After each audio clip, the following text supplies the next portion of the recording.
Buenas a todos, bienvenidos a la nueva sección del canal Hablando del Madrid, con un ilustre madridista que desde hace muchos años lleva siguiendo al Real Madrid y que tuvo la suerte de conocer a una de las personas que mejor han explicado este sentimiento universal y transversal que es el madridismo, como Antonio Escotado. Muy buenas, Coto Matamoros. Hola, buenas tardes o buenas noches a todo el mundo, ¿no? O buenos Sí, días, según tardes, nos vean. noches. Sí. Tardes, noches. Para nosotros. Bueno, tú tuviste la suerte de conocer a una persona que falleció hace más de un año, que se llamaba Antonio Escotado, que escribió junto con Jesús Bengoechea uno de los libros que mejor explica un poco la trayectoria del Real Madrid y el madridismo, que es la forja de la gloria. ¿Qué nos puedes contar de Antonio Escotado? Bueno, más que conocer a Antonio Escotado, lo que fuimos grandes amigos. Entonces, pues bueno, tuvimos una relación íntima y estrecha y no solo hablábamos de Madrid, por supuesto, o de fútbol, sino que fundamentalmente pues hablábamos de filosofía, ¿no? Entonces, para mí en mi vida ha sido una persona importante y lo que más me aportó pues, fue esa visión suya que estaba cargada de humor pues, de todo lo que nos rodea, ¿no? Y bueno, pues para mí siempre fue una persona entrañable y eso sí, pues muy madridista, más de un madridismo clásico, es decir, porque él lo que remarcaba, subrayaba dentro del Madrid, pues eran esos valores que han acompañado al club siempre, ¿no? Y esa entrega que acompañaba al equipo siempre, ¿no? Eso era lo que él más destacaba. Aparte de que, bueno, luego futbolísticamente pues era un entendido, ¿no? Entonces se apreciaba también no solo jugadores del Madrid, sino jugadores de cualquier equipo del mundo que tuvieran un valor importante, ¿no? Pero bueno, todo lo que rodea mi relación con él, pues es más, pues recuerdo siempre desde el cariño y desde la admiración por su manera de ser, ¿no? Que no dejaba de ser una persona contestataria, ¿no? Pero que sin embargo, bueno, pues en lo que era el Madrid, pues siempre estuvo próximo a la línea oficial, ¿no? Es decir, era un tipo que tenía una grandísima admiración de este Madrid pues, por Florentino. Florentino también tenía admiración por él, ¿eh? Y bueno, pues tenían cierta relación de amistad, ¿no? Entonces eso siempre le llevaba un poco a salir en defensa de cualquier medida que tomara el Madrid, ¿no? Que tomara la directiva del Madrid. ¿Qué pensarías, Cotado, de este Real Madrid de Jude Bellingham? ¿Y qué Pues le piensas tú? gustó. Pues él estaría flipando porque además le recordaría mucho a ese gran ídolo que fue en su juventud y en su niñez, que fue Alfredo Di Stéfano, ¿no? Entonces, pues claro, pensaría que era un equipo con grandísimo futuro, sin ningún lugar a dudas, ¿no? Y luego, bueno, pues ella tenía grandes esperanzas en este Madrid, ya que se dibujaba de gente joven que tomara el relevo bueno, pues de ese equipo fabuloso que ha ganado tantas Champions, ¿no? Es decir, que sería optimista. Él siempre, de todas formas, él era bastante optimista con el Madrid siempre, ¿no? Entonces, pues sería muy optimista, ¿no? Y claro, pues estaría deslumbrado por la irrupción de Jude Bellingham, sin ningún lugar a dudas. Sí. Lo comparas con Di Stéfano, un todocampista. Sí, claro. Por eso te digo que tendría una grandísima admiración, ¿no? Es decir, vería quizá en cierta forma, pues bueno, una línea de sucesión, ¿no? ¿Eh? No hemos tenido nunca un futbolista que tuviera esas características tan definidas como las que tiene Jude Bellingham, ¿no? Que se desenvuelve en cualquier parte del campo, ¿no? Que es lo que caracterizaba y lo que más sobresalía de Alfredo Di Stéfano. El Real Madrid optó por no sustituir a Benzema y fichar a Bellingham y a Joselu, que venía un poco a sustituir el rol que tenía en la plantilla Mariano, que no cumplió durante los años que estuvo aquí. Sí, pero bueno, la idea del Madrid no era sustituir a Benzema con Jude Bellingham. Eso que no se le pase a nadie por la imaginación, porque no es así. Lo que pasa es que el Madrid, pese a la opinión de bueno, una parte importante de su masa social, tiene la fortuna de contar con Ancelotti. Ancelotti es un hombre al que se le ha dado fama poco menos que de alineador o de hombre o pacificador de vestuario, y eso es absolutamente injusto y además es una imbecilidad. Pero es que es una imbecilidad que se demuestra cada domingo, ¿no? Porque es raro el domingo que no tiene que recurrir a algún invento, alguna fórmula extraña para adaptar futbolistas en posiciones que no son las naturales, ¿no? Entonces, bueno, esta irrupción, esta explosión de Jude Bellingham, sin ningún lugar a dudas, en ella tiene gran parte de culpa la tiene Ancelotti, que ha sabido buscarle el sitio donde explotar mejor sus condiciones. Entonces, si Ancelotti se caracteriza por algo, por lo menos para mí es el mejor entrenador del mundo. Pero vamos, no tengo ni la más mínima duda, ¿eh? Es en saber sacar el máximo partido de cualquier futbolista, porque lo saca.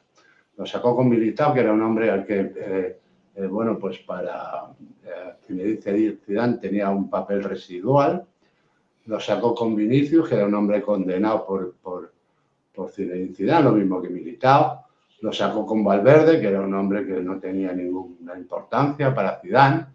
En fin, y bueno, la saca una serie de futbolistas, a cada uno le saca su mejor, su máxima, los exprime al máximo. Saca el mayor rendimiento de cualquiera, como lo va a sacar de Camavinga, como lo va a sacar de Tchouaméni, o sea, no tengo ni la más mínima duda, ¿no?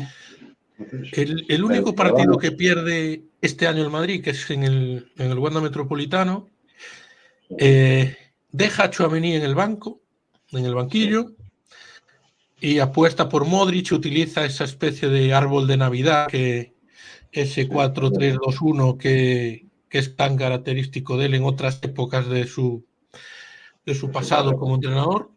¿Cómo viste tú ese partido? ¿Cuáles fueron las claves para ti de esa derrota Cuando vi la alineación me eché a temblar. Es decir, porque estaba claro que aquello no iba a funcionar. Y además venimos con el precedente de la eliminatoria de semifinales de Champions de hace 8 meses, que fue terrible, ¿no? Yo creo que el Madrid, si tiene algo que tiene ahora mismo, que no tiene nadie en Europa, es un centro del campo con una fortaleza física inigualable. Es decir, tú coges Tchouaméni, Camavinga, Valverde y Bellingham, los cuatro tienen un físico privilegiado, los cuatro. Y renunciar a eso me parece una locura. Es decir, eso, ahora, bien, te he dicho que para mí Ancelotti es el mejor entrenador del mundo, pero no quiere decir que el mejor escribano no eche un borrón, porque lo echan de vez en cuando. Y más cuando un entrenador pues, se ve presionado por esas vacas sagradas, ¿no? Porque eso se respira a diario en el vestuario, se respira en los entrenamientos, y se tiene que convivir con eso. Y bueno, él trató de buscarle una posición a Modric aquel día y fue un auténtico desastre, claro, tuvo que rectificar en el descanso. Por otro lado, de todas formas, el gran error del Madrid no fue de Ancelotti, fue de la defensa. Es decir, lo de Alaba en ese partido fue para que no volviera a jugar más en 3 años, ¿no? Eso fue terrible, ¿no? Los laterales eran una broma. Los laterales del Madrid aquello eran autopistas, como pasaba Lino, este chico del Atleti, y cómo entraba, bueno, luego cómo entraba Morata o entró Griezmann. a cabecear, pues era de risa, ¿no? Así no puedes jugar ni contra la Ponferradina, ¿no? Es decir, no puedes. Y con esa falta, además, esa ausencia de concentración con la que salió el Madrid, tanto en el principio de la primera parte como en la segunda, pues se enterró, y más el árbitro, que la verdad, para ser justos, teníamos que haber ido con un 2-2 al descanso, es decir, más el árbitro, pues aquello fue un desastre, ¿no? Es decir, pero yo creo que de eso es de lo que el Madrid debe aprender, es decir, no volver a repetir, no volver a caer en esos errores, ¿no? Porque fue lamentable, ¿no? Bueno, lo decía Michel, el entrenador del Girona, que el Real Madrid tenía mucho físico en el centro del campo y que tenía más piernas que muchos equipos también de la Premier, ¿no? Que se caracterizan también por su físico, por darle una marcha más de intensidad al juego. Pero el Madrid parece que no tiene comparación su centro del campo con ninguno de los mejores equipos de Europa en cuanto a físico, que se añade a la calidad técnica que tienen de por sí los jugadores, ¿eh? Claro, es que es lo que te decía antes, ¿no? Es decir, es que tú coges esos 4 jugadores y no hay nada parecido. Es decir, ahora mismo en Europa y en el mundo, por supuesto, pero cuando ya hablamos de Europa, hablamos del mundo, los mejores jugadores están en Europa sin ningún lugar a dudas, pues ya ves que no hay nada absolutamente comparable con el Madrid. Es decir, es una fortaleza y la gente piensa que los partidos se ganan en las áreas. Y bueno, eso es engañoso, donde en realidad se ganan los partidos es en el centro del campo, porque es el centro del campo el que te evita que te hagan ocasiones y es el centro del campo el que genera las ocasiones. Luego sí, la tienes que empujar, la tienes que meter o tienes que saber defender, ¿no? Pero fundamental es el centro del campo. Entonces, con ese poderío físico, pues el Madrid es muy superior a cualquier equipo en esa pelea táctica que se plantea en cualquier partido en el centro del campo. Más, si le sumas algunos de los valores que tienen determinados futbolistas en el Madrid, que le permite saltar líneas ante bueno, pues una defensa bien organizada, es decir, con jugadores como Valverde, con Bellingham, o Camavinga, pues tienes un montón de posibilidades más de ganar un partido que no tiene otro equipo, ¿no? Bueno, y estos debates espurios que se montan en Barcelona comparando a Gavi con Bellingham. Bueno, eso es ridículo. Eso no puede pasar del ridículo, es decir, no puede tener otra calificación. Es decir, que yo no digo con esto que Gavi sea un mal futbolista, ni mucho menos, porque no lo es. Es decir, es un futbolista que suma mucho a su equipo, es decir, es un tipo que pelea hasta en el descanso, está en el vestuario y está peleando, ¿no? Eso en un equipo como el Barcelona es un valor importante. Pero, claro, técnicamente, comparar a uno con otro, o el concepto del fútbol que tiene uno, el que tiene el otro, el gol que tiene uno, el que tiene otro, es ridículo, vamos, es comparar a Dios con un gitano, vamos, es que no tienes por dónde cogerlo. Es decir, hay que estar muy mal de la cabeza para situar en un valor superior a Gavi sobre Jude Bellingham, es decir, es de locos, ¿no? Es absolutamente de locos. Bueno, en este equipo que está montando el Madrid, tan físico, se habla de la posible llegada el año que viene de Alphonso Davies, que vendría a sumar más físico al que ya tiene. Sí, mira, yo creo que Alphonso Davies, que no es que no suena de este año, ya viene sonando de antes,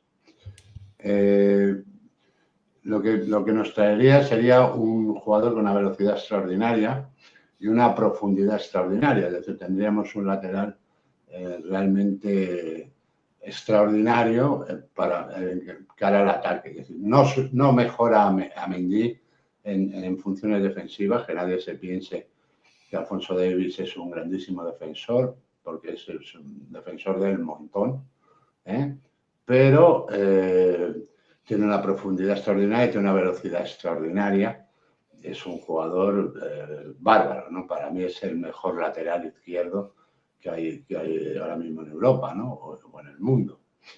Es decir, lógicamente el Madrid tiene una ausencia en los laterales que es alarmante. Es decir, máxime si tienes en cuenta, bueno, pues el historial de lesiones que tiene Mendy, por ejemplo, o que tuvo el año pasado. Es un jugador con el que entre las recuperaciones y el tiempo que está lesionado, pues no le puede sacar un rendimiento, bueno, pues el mínimo, ¿no? Exigible, ¿no? Entonces, bueno, sería una incorporación importantísima, porque yo pienso que el Madrid, donde de verdad tiene que reforzarse, aparte de que debe fichar un 9 o un delantero realmente, bueno, pues una estrella, ¿no?, del fútbol. Yo confío mucho en Endrick, es decir, yo veo detalles en Endrick que son, bueno, pues que te dicen que es un jugador absolutamente extraordinario, que va a ser una barbaridad. Es un chico que tiene ahora 17 años, ¿no? Y bueno, yo tengo toda la fe del mundo en ese jugador. Pero aparte de eso, yo creo que el Madrid no puede andar con Joselu. Es decir, ahora mismo, pues vale, Joselu está rindiendo, está teniendo más o menos acierto, es decir, porque el tanto por ciento de realización de Joselu no es tan alto como para decir, bueno, tenemos un goleador, ¿no? No. Pero es un fichaje que no ha costado nada, que con un salario bajísimo, el más bajo de la plantilla, pero que está dando un rendimiento más que aceptable, ¿no? Pero yo no creo que vaya a ser así toda la temporada. Es decir, yo creo que además la idea de Ancelotti no está ahí, ¿no? Por tanto, yo creo que el Madrid tiene que reforzarse, de que estamos en una temporada de transición, claramente de transición, pero el Madrid debe reforzar los laterales, debe tener un central más que haga competencia, y cuando digo un central más no me refiero a un chico de la cantera, sino a alguien que realmente pueda competir con Alaba, Rüdiger y Militao, y porque creo que Nacho ya no estará el año que viene, además. Y, en fin, creo que de cara a la temporada que viene no solo David debe ser el fichaje o el refuerzo del Madrid, sino que el Madrid debe ir pensando en hacer 3 o 4 fichajes, pero de altura, si lo que pretende Florentino con este nuevo estadio, lo seguro que es lo que pretende, es volver a pasearse por Europa, ¿no? ¿Qué esperas de Arda Güler? Lo que has visto de él. Pues yo muchísimo, es decir, a mí me tiene, yo no lo conocía, no me voy a tirar el rollo aquí de que sabía quién era Arda Güler pero porque ni lo sabía, esta es la verdad. Pero yo lo que le he visto, ¿no? Y lo que he visto en los entrenamientos, sobre todo, que ya te da una idea, porque se está midiendo con futbolistas de primerísimo orden, ¿no?, como son los que hay en el Real Madrid, pues las esperanzas de estar ante un fenómeno son todas, ¿no? Vamos a verle jugar, es decir, además es lo que me ha sorprendido muchísimo de él, es su personalidad, como un chico tan joven, tiene ese carácter ganador y tiene esa personalidad tan decidida, y para mí pinta de maravilla. Luego vamos a ver, ¿no? Pero no creo que me equivoque mucho, es decir, porque técnicamente es un fuera de serie. Me consta que Ancelotti está absolutamente enamorado de este jugador y bueno, vamos a ver, ¿no? Vamos a ver Hay si unas tiene palabras de suerte, ¿no? Ancelotti que decía que con Arda Güler le pasó lo mismo que con Buffon en su momento, que empezó también muy joven, que le parecían extraterrestres, tanto los dos, a los 18 años.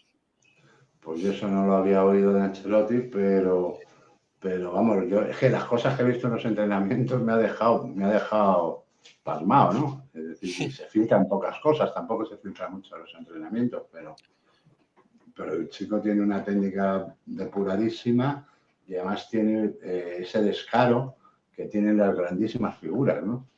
Es decir, que es un niño y no se corta ante nadie, ¿no? Sé que pinta de maravilla, pero bueno, vamos a ver si las lesiones le empiezan a respetar a este chico, porque desde que llegó pues no hemos podido ver ni un minuto, ¿no?, de su fútbol, ¿no?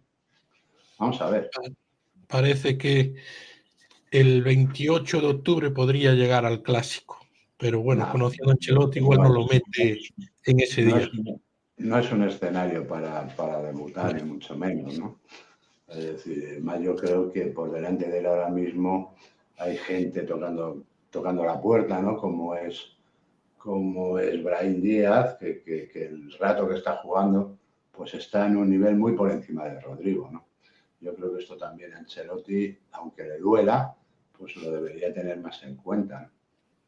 ¿Qué te parece lo que está pasando con Rodrigo? Pues son cosas normales en el fútbol, es decir, no es ninguna cosa del otro mundo, ¿no? Es decir, los futbolistas y sobre todo los delanteros, pues tienen estos momentos que a veces pues se les niega el gol y pasan por momentos realmente dramáticos, porque para ellos eso se hace un mundo, y entonces cada vez la cosa se complica más. Yo lo que no entiendo es como el otro día José Lu no le cedió el balón para que lanzara el penalti, ¿no? Porque creo que hubiera sido muy positivo para él haber metido un gol, aunque fuera de penalti, ¿no? Y ahora, claro, que también que si lo llega a fallar, no vea, ya se le cae el estadio encima, ¿no? Pues, vamos. Peor que José Lu no lo hubiera lanzado, eso también te lo digo. Cierto, no estuvo muy afortunado. Bueno, llevamos 3 penaltis y uno lo falló Vinicius, otro lo falló Rodrigo Rodrigo y otro lo falló José Lu, ¿no? aún no ha marcado el Madrid de penalti. Bueno, hablando de otro tema que tiene que ver con el racismo, desde Valencia le están dando muy duro a Vinicius, ¿no? Le llaman provocador, le llaman tonto las tres, le llaman... lo ponen a parir y de todas las formas. Le llamaron Pinochus porque según ellos había dicho que toda Mestalla le estaba llamando mono. ¿Qué opinas tú de este caso? Bueno, yo ya opiné bastante en su día, pero cual me valieron hasta las amenazas de la afición valenciana, cosa que me importa bien poco, o valencianista, para ser correctos, ¿no? Porque valencianos no son todos los valencianistas. Pero bueno, yo creo que es un club o una afición que vive en esa frustración con el Real Madrid. Yo creo que la derrota de París todavía les escuece, ¿no? Es decir, y bueno, pues viven obsesionados con el Real Madrid, ¿no? Entonces, si la máxima figura del Madrid ha sido Vinicius estos 2 últimos años, pues con quién tomarla si no, ¿no?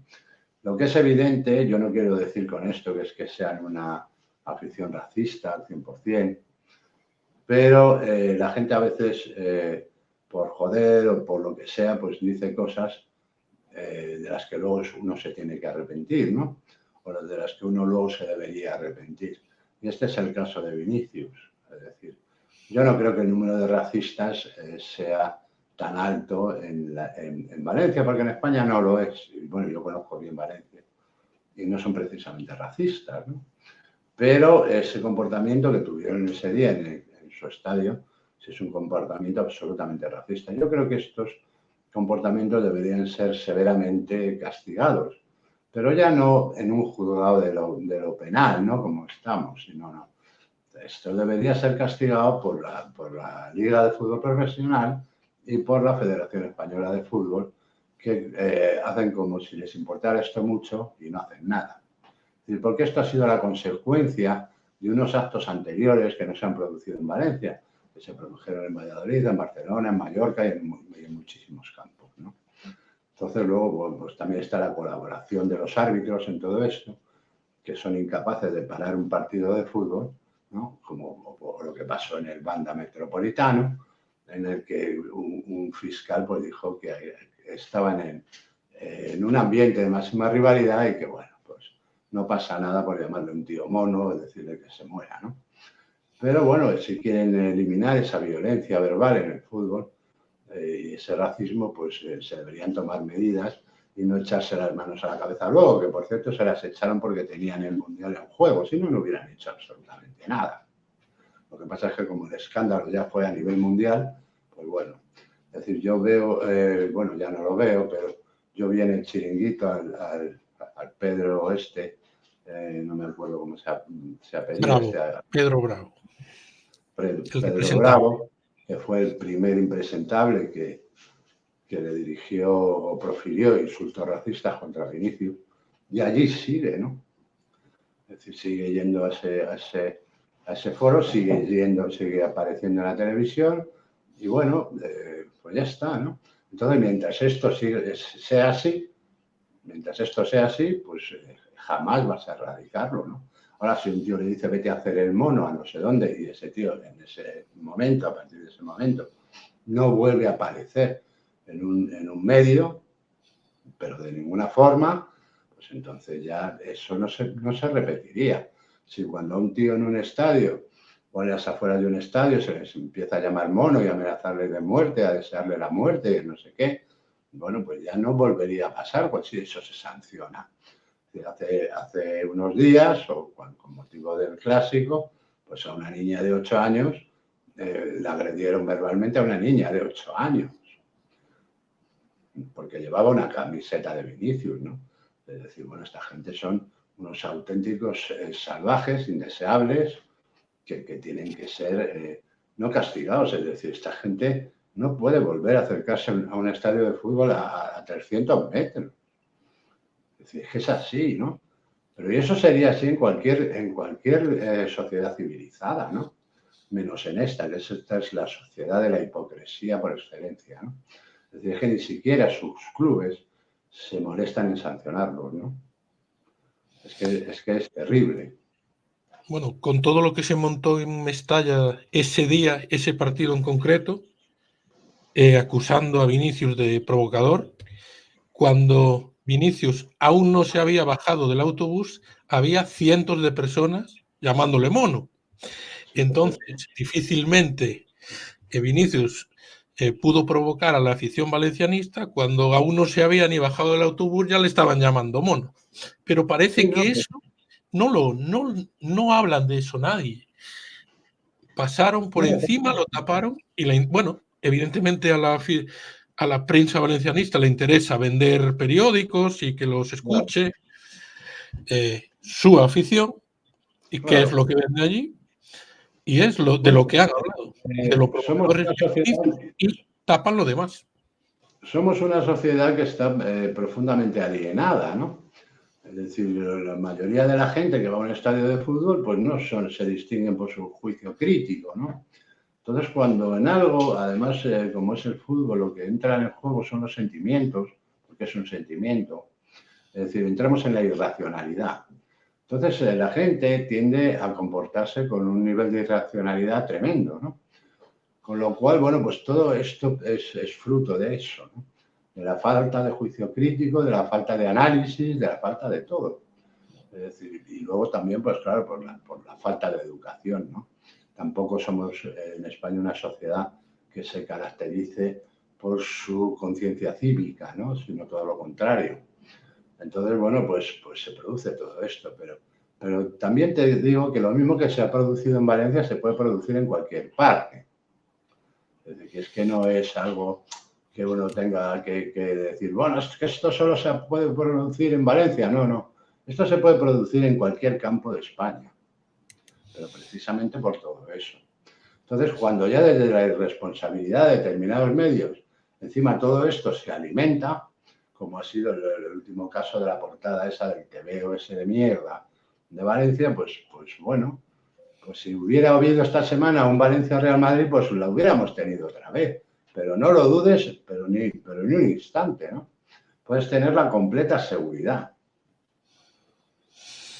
Bueno, pues el primer programa del Contragolpe llega a su fin, hablando de Vinicius y del problema que tiene en los estadios españoles, que es un problema que subyace de la sociedad española y que tiene su manifestación el domingo en los campos de fútbol de nuestro país. Muchas gracias, Coto. Estaremos los lunes aquí en el Contragolpe.